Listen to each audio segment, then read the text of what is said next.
कार्तिक पुराण दशम अध्याय। ओम नमो भगवते वासुदेवाय। गणेश विघ्नेश गिरिजानंदन प्रभु विघ्न विनाशाय गणपतये नमो नमः। शुक्लं वरदं विष्णु शशिवर्णं चतुर्भुजं प्रसन्नवदनं ध्यायेत् सर्वविघ्नोपशान्तये। व्यासाय विष्णुरूपाय व्यासरूपाय विष्णवे सोमं सम्पूज्य विधिवद्धते अतिभक्ति च प्रहस्य तदा वाक्य जदा दलपति समतम्। नारद मुनि अनुरागे कहन्ति पृथुराजागे सुन राजन ग्रंथ सार विष्णु को पाई जलंधर। लक्ष्मी सहिते तार पुरे रहिले बांधव भावरे। तेणु असुर मुहा सुखी जगत सिरिपुरे रखी। तेबे खटंती भूते मते दिन बचंती दुख चिते। ए अन्ते गला केते काल दिनेटी स्वर्गे सुर पार। सकल देवता पुराई आम्भको शनि देवशाली। नारद उवाच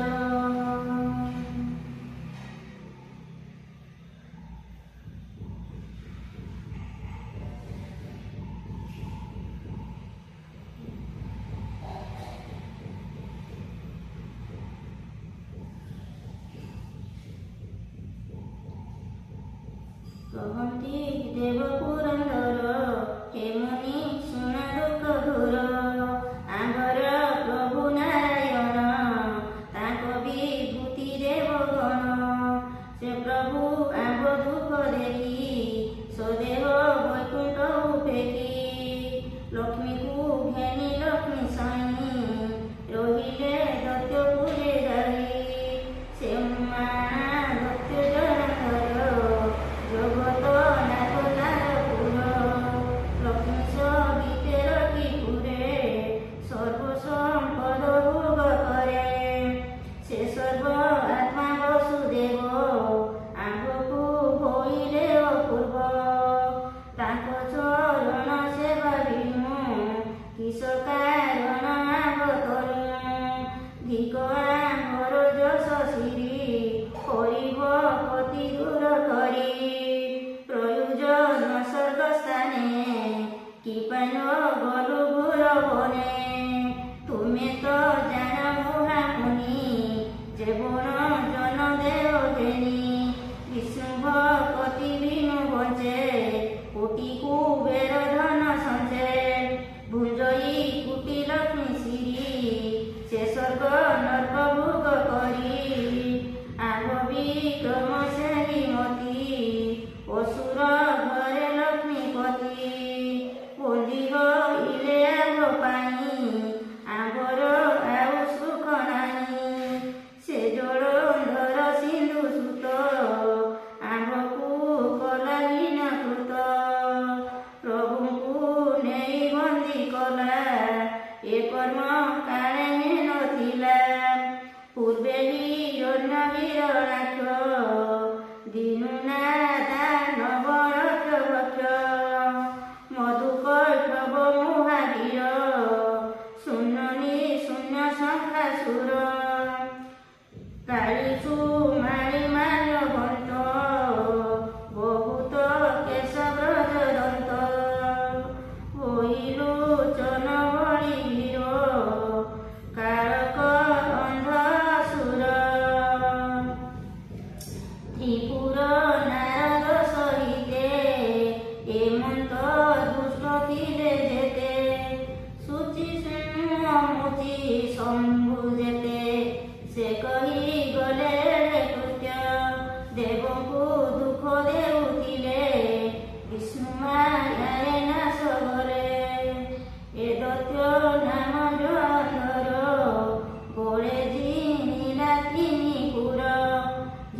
শুনিলা আম্বর পয়র শুনরা জন চূড়ামণি বাসব বাক্য রাগে শুনি সর্বদেবଙ୍କ নিউকারে গলু যে জলন্ধর পুরে সিন্ধু নন্দন সভা তলে প্রবেশ বেলু শুভ বেড়ে আম্বকু দেখি দত্ত রাজা বিশেষ কলা পাদ পূজা শনিদে বসাইয়া শোনে পুছই কুমর বচনে ভূমি বড় কানিছিল মকুরে কাজইল কানিলে কিচ কিশোরীতি ମୋ ଆଗେ କହ ମହାଜ୍ୟୋତି ମୁନି ଭୁଇଲେ ଶୁଣରାଏ ଯେ ସ୍ଥାନେ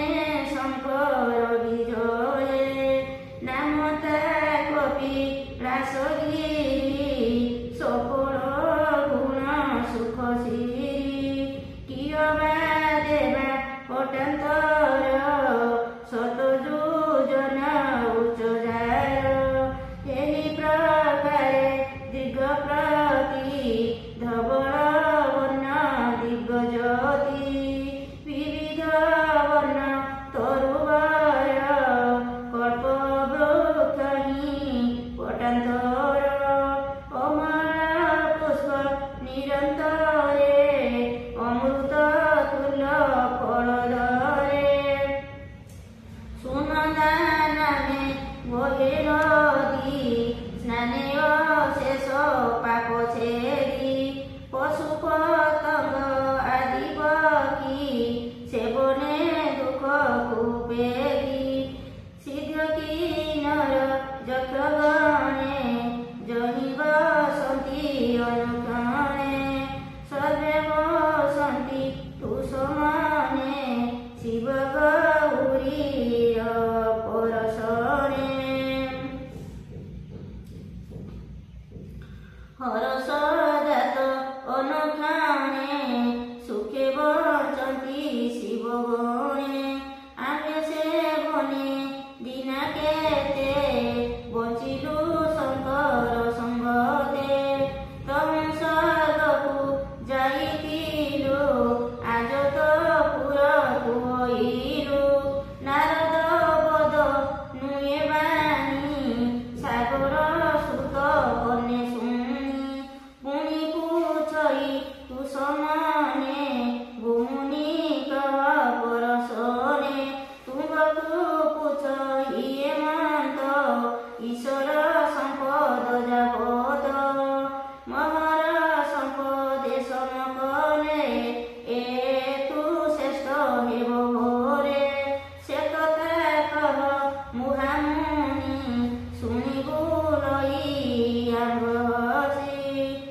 হে নৃপ পচারিলু যাহা স্বরূপ কহিলি মু তাহা এতর সম্পদ কুশরী অতুল্য চতুরস পুরী তর নগরে যেতে লোক ঈশ্বর সম্পদ অধিক ভোগ করতি একে একে কিয়বা কহিবা অধিকে যাবত রত্ন এতে ଅଛି একথা বিহিলে কি ଅଛି যুবতী রত্ন যাহা বলি তাহা তো পুরে ন দেখিলি ଯେଉଁ যুবতী শিবপুরে সে তো খুব তর ঘরে তেণু এ যাবত সম্পদ তিনি ভুবনে রাজপদ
प्रभु शिष्य मोर घरणी वृंदावती एथि जे केड़े रूपवती।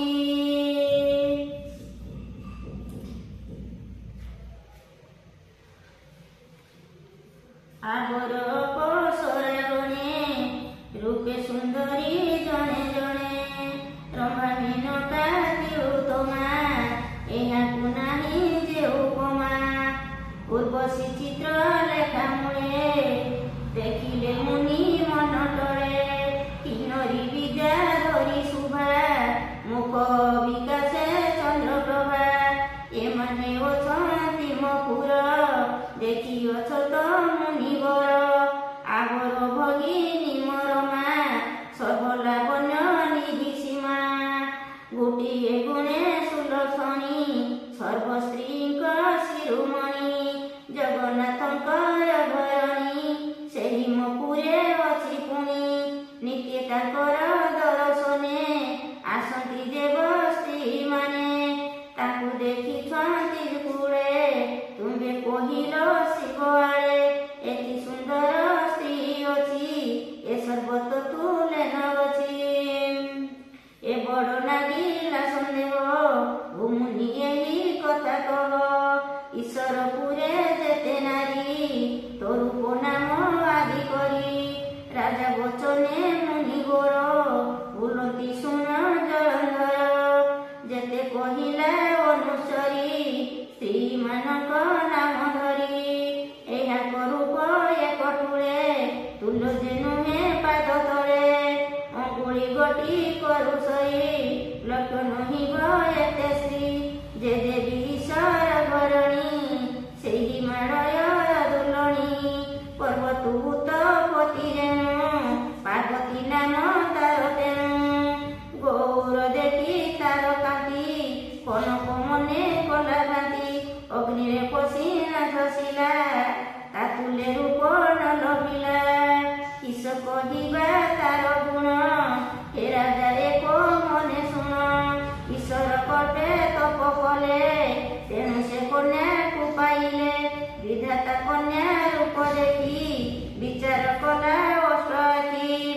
ଏହା ସଦୃଶ୍ୟ ଏକ ନାରୀ ବିଷ୍ଣୁକୁ ଦେବୀ ବିବାହ କରି ଏମତେ ବି ଭାବି ମନେ ରଚିଲା ପାର୍ବତୀ ବିଧାନେ। ଶତ ବରଷ ଏକ ଚିତେ ନିର୍ମାଣ କଲା ବହୁମତେ ପାର୍ବତୀ ରୂପକୁ ଦେଖିଲା କେବେ ସମାନ ଗଛିଲା ତେଣୁ ବିଧାତା ଲଜ୍ଜା ପାଇ ସମୁଦ୍ରେ ପକାଇଲା ନେଇ ସେ କନ୍ୟା ଲକ୍ଷ୍ମୀ ରୂପେ ଜାତ କାଳେ ତା ଲଭିଲେ ଅଚ୍ୟୁତ। ସେ ଭିତର ପୁରେ ଅଛି ତାଙ୍କୁ କି ପାର୍ବତୀକୁ ଗଛି ଆଗର ଯେତେ ସୁନ୍ଦରୀ ସେ କାହିଁ ପାର୍ବତୀକୁ ସରି। ମାଣିକ ତୁଲେ ଚଉଚିଗ ଅମୃତ ତୁଲେ ଗୋଳ ସ୍ୱାଦ କନକ ସଙ୍ଗେ ପଟ ଫୁଲ ଲକ୍ଷ କି କଲେ ଦେବତୁଲ୍ୟ। କାମଧେନୁର ସଙ୍ଗେ ଗାଇ ଯେତେ ଅନ୍ତର ଅବା ହୋଇ ପାର୍ବତୀ ସଙ୍ଗେ ଅନ୍ୟ ସ୍ତ୍ରୀ ଦେଖିଲେ ସେହି ଭାବେଶ୍ୱରୀ। ଅଶେଷ ଲୋକେ ପିତା ବିହି ତା ରୂପ ଦେଖି ହୁଏ ମରି ଆମେ ନିଷ୍କମ କପିଜନ ପାର୍ବତୀ ରୂପ ହେଉଛନ। ବିଷ୍ଣୁ ଯେ ତାର ରୂପ ଚାହିଁ ଈଶ୍ୱର ଅର୍ଧ ଅଙ୍ଗେ ରହି ଲଭି ନ ପାରି ତାର ନୀଳା ଚିନ୍ତାରେ ତନୁ ମେଳା କଲା। ଚନ୍ଦ୍ର ଆନନ୍ଦ ଦେଖି ଭାଳି ରୁଦ୍ର ମୁକୁଟ ତଳେ ଢାଳି ଲୁଟି ବସିଲ ମନ ଦୃଢ଼େ ଭାବେ ଓ ଭାବେ ଛିଡ଼େ ଗଡ଼େ ତା ରୂପ ଦେଖି ଯୁଗି ଜନେ କନ୍ଦର୍ପ ଭয়ে ଗଲେ ବନେ ବେନି ନୟନ ବୁଝି ଆଖି ଆତ୍ମାରେ ମନ ପୁନି ବେଶୀ ଶିବ ଯେ ତାର ରୂପ ଦେଖି ଯତନେ କଲେ ତିନି ଆଖି ପାଶରୁ ନ ଛାଡ଼ନ୍ତି ଖଣେ ମନ ନିବେଶୀ ପ୍ରିୟା ଗୁଣେ ଯେ ପୁଣ ଯେ ମତ ଯୁବତୀ ଶିବ ଯାହାକୁ ନୁହେଁ ପତି ସ୍ୱଭାବେ ରୁଦ୍ର ଯୁଗି ବେଶ ମସ୍ତକେ ଜଟା ଅଙ୍ଗେ ବସ ଏମନ୍ତ ବେଶ ଧରି ଶିବ ବିଳାସ କଲେ ଦିବ୍ୟ ନାରୀ। ଏମନ୍ତ ବିବେକ ପିହି ତାହା ପାଞ୍ଚିଲା ନେଇ କାହିଁ ଏରେ ସମ୍ପଦ ନେଇ ଚରେ ଯୁବତୀ ରତ୍ନ ନାହିଁ ଘରେ ଏନୁ ନ ଶୁଭେ ତୋର ପୁର ଏମନ୍ତ କହି ମୁନିବର କଣକ ବ୍ରହ୍ମ ଲୋକ ଯାଇ ଦୈତ୍ୟକୁ ଚାଟ କରାଇ ନାରଦ ବାକ୍ୟ ଶୁଣି କନେ ସେ ଜଳଧର ପାଞ୍ଚି ମନେ ଗୌରୀ ରୂପ ଅନୁସରି କଦର୍ପ ବାଣେ ତନୁ ଘାରି ସକଳ ଚିନ୍ତା ଏଡ଼ି ଦୂରେ ତନୁ ତାପିତ କାମଜରେ ଏକାନ୍ତ ସ୍ଥାନେ ଜଳଧର ରାଇଲା ସିଂହୀ ତାକୁ ମର ତାକୁ ଓଇଲା ଯାଅ ବେଗେ ହର ଉଦ୍ୟାନ ବନ ଭାଗେ ସେ ବନେ କପିଳାସ ଦେଇ ଭେଟି ବୁଝାଇ ତ୍ରିପୁରାରୀ ତାକୁ କହିବୁ ମୋ ସନ୍ଦେଶ ବୁଲିବୁ ରାଜା ସିନ୍ଧୁ ଶିଷ୍ୟ ନାମ ତାହାର ଜଳନ୍ଧର ସର୍ବଭୁବନେ ଏକ ବୀର ବିଷ୍ଣୁ ସହିତେ ସର୍ବଦେବା ତାହାକୁ କରୁଥାନ୍ତି ସେବା ଯେ ଯାହା ମାଗ ଯାହାକୁ କେଉ ଚିହ୍ନ ଦେବା ତାହାକୁ ତୁମ୍ଭେ ଯେ ବନ ଘୁରେ ଥାଅ ରାଜାକୁ କିଛି ନ ଦିଅ ଏକଥା ନୁହେଁ ଭଲ ପଣ ଏବେ ନୃପତି ଆଜ୍ଞା ଶୁଣ ତୁମ୍ଭ ଘରଣୀ ହେମବତୀ ଯୁବତୀ ରତ୍ନ ରୂପକାନ୍ତି ରାଜା ରାଜୁଜ ତାକୁ ଦିଅ ଚିନ୍ତିତେ ତପ କରୁଥାଅ ସ୍ୱଭାବେ ଯତୀଙ୍କୁ ଯୁବତୀ ସଙ୍ଗତେ ଥିଲେ ହେରିପତି ଏମନ୍ତ ନୃପତି ଆଦେଶେ ରାହୁ ଚଳିଲା କପିଳାସେ ମିଳିଲା ଯାଇ ଶିବପୁରେ ନନ୍ଦୀ ଯେ ଥିଲା ସିଂହଦ୍ୱାରେ ତାକୁ କହିଲା ଦ୍ରୁତ ବେଗେ ନନ୍ଦୀ ଜଣାଏ ରୁଦ୍ର ଆଗେ ରାହୁକୁ ଘେନି ଗଲା ଆସି ବିଜୟ କରି ସତୀକାଶୀ ସୁବର୍ଣ୍ଣ ମଣ୍ଡପ ଉପରେ ରତ୍ନ ବେଦିକା ବ୍ରାହ୍ମରେ ପାଟର ନେତ ତୁଳି ପାରି ସେବତୀ କୁସୁମ ପାଖୁଡ଼ି କର୍ପୂର ଗୁଣ୍ଡ ତଳେ ବିଞ୍ଚି ପନିର ବୀର ପାଶେ ଛିଞ୍ଚି ଉପରେ ଚଙ୍ଗା ତପଟାଣି ସେ ପୁରେ ବିଜେ ସୁଳ ପାଣି ଯୁଗ ଆସନେ ସଦାନନ୍ଦ ଘୂର୍ଣ୍ଣିତ ନେତ୍ର ଅରବିନ୍ଦ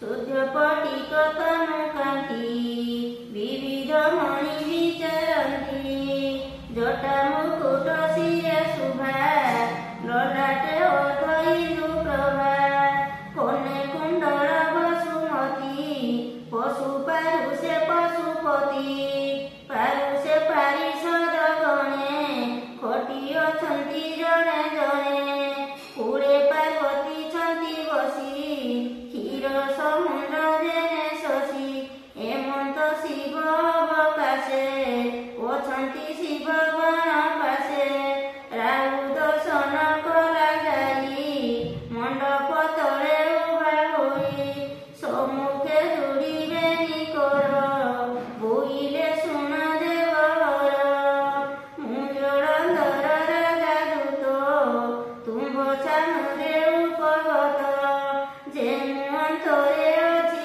ଆସି ସେ କଥା ଶୁଣ ଦେବଦାସୀ ଯେ ରାଜା ନାମ ଜଳନ୍ଧର ସାଗର ସୁତ ମୁଆ ବୀର ବିଧାତା ଭୋଳେ ମୁଆ ବଳି ଯୁଧେ ঐ କୁଳ ଦଳି ବିଷ୍ଣୁ ସହିତେ ଯେତେ ରଖିଲା ଆପଣା ଆୟତେ ସବୁ ସମ୍ପଦ ଠୁଳ କଲା ଯୁବତୀ ରତ୍ନ ନ ପାଇଲା ତେଣୁ ନୃପତି ମନେ ଚିନ୍ତା କି ଯୁଗେ ପାଇଲା ବାରତା ତୁମ୍ଭର ପ୍ରିୟବତୀ ଯେହୁ ଯୁବତୀ କୁଳେ ରତ୍ନ ସେହୁ ଗୌରୀ ହେମବନ୍ତ ଝିଅ ଜଳଧରଙ୍କୁ ତାକୁ ଦିଅ ତୁମ୍ଭେ ସ୍ୱଭାବେ ତପଚାରି ତୁମ୍ଭକୁ ଅଭୂଷଣ ନାରୀ ସଂସାରେ ଯେତେ ଦ୍ରବ୍ୟସାର ରାଜାଙ୍କୁ ଦିଅ ଉପହାର ତୁମ୍ଭ ଯୁବତୀ ଗଟି ଦିଅ ନିଶ୍ଚିନ୍ତେ ସର୍ବ ଶୁଭେ ଥାଅ ଏମନ୍ତ ରାହୁ ବାକ୍ୟ ଶୁଣି ଈଶ୍ୱର ସ୍ତମ୍ଭୀଭୂତ ପୁଣି ଉପେନ ଦିଅନ୍ତି ଉତ୍ତର ପୁରୁଷେ ହେଲା ଅବତାର